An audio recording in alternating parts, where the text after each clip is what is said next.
What's up, race fans? We are in Berlin, Connecticut at the headquarters of Keith Rocco Racing, and I got the man himself, 4-time SK Modified champion Keith Rocco, and he's going to give us a tour of his shop. But first of all, how did this building first get started? It's pretty close to where you live.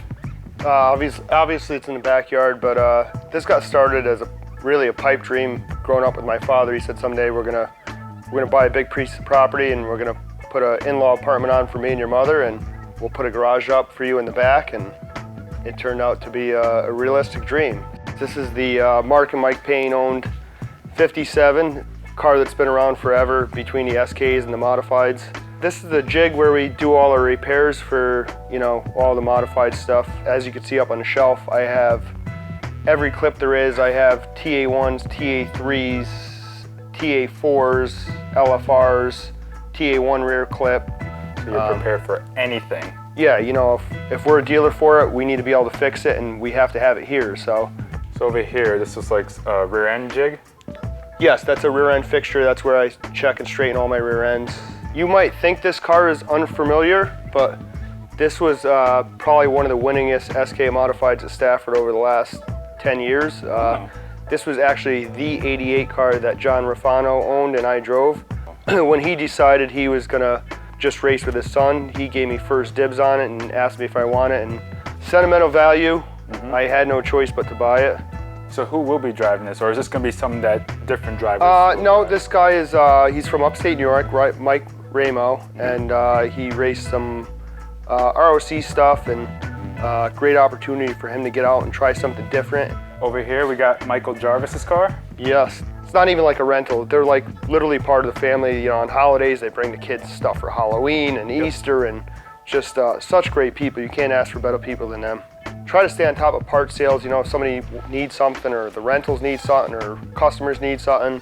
We got radiators up there, we got headers, we got fans, Willwood stuff, brake stuff, lots of stuff that you need. You have a lot of old door panels and such. You got the black and green 88, you have your late model door panel. You just like keeping all these items for memories and all the trophies that you have around here? Yeah, I mean, it's the nostalgia that goes into the shop that makes the shop what it is, you know what I mean? Every piece in here has a story, you know what I mean? Like, obviously the go-kart body is my kid's first season of racing. I mean, that black and green door panel was my first year as a car owner. If you zoom in close on that, you'll see the 13 that is faded into the 88. Oh yeah. Because when my father raced, that was his number, so. Your son KJ's different cars that he's been racing over the past year and this upcoming year. Yeah, this is his fleet. I think he's got more rides this year than I do. This was his go-kart from last year. We freshened it up, put a new body on it. That's actually his newest piece. Actually a competitor of ours at Stafford, Marcotte, RJ Marcotte. Yep. That's, I knew they were big into quarter midgets in the day, and I actually called him and I'm like, hey, you got any quarter midget stuff you want to sell? And he's like, is it for your kid? I'm like, yeah. And he's like, you know what, just come get everything I got. And he's like, you need a couple motors. He's like, take it and run it. A wild thing, kart. Yeah, I'm not sure what I'm getting myself into, but I guess I'll see you guys on Monday nights. My son's really looking forward to Monday nights. I don't know where he even came up with this idea, but he's like, I want to race on Monday nights, so. A little bit has changed in the shop in that you have a new expansion to it. Yeah, we just ran out of space, so with the shop being full, we had to add something here to put some stuff in, This is like the closet that nobody ever wants anyone to open when they come in their house. So kind of just really for storage, parts.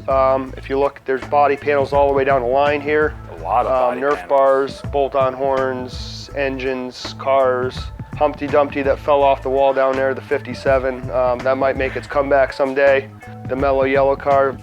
That's just all the dumb stuff, It's really the dumb stuff. It's the control arm spacers, the caster slugs, the reducers. I mean, it's all the trinkets that you need. Trailing arm spacers. I mean, small heims. Yep. When we do a quick rebuild and we don't have time to go to Pettit's, I do stuff here. This is the 35 from last year that Andrew Moeller drove. So this car was built brand new last year as a TA4. Car always had speed and everything, and then over the winter I have all these cars and I'm like, what am I going to do with all these cars that are sitting? So I decided last minute to make an SK Lite, and just my calendar, my sales book for when people come in and take stuff, my iPad for billing stuff out real quick if somebody wants to run a credit card or something. I strive off of building a customer support base and a friendship with people. Yep. I tell everybody my phone's always on if you need something. Like Chapman's this weekend, I was literally out racing with my kid. They must have called me every time they came off the racetrack, and I told them what to do. You know, let's change this, let's change that. I want to see my customers win. I want to see my friends win, and that's how you build a business. You know, it's a tough world out there, and when it comes down to it, it's all about support.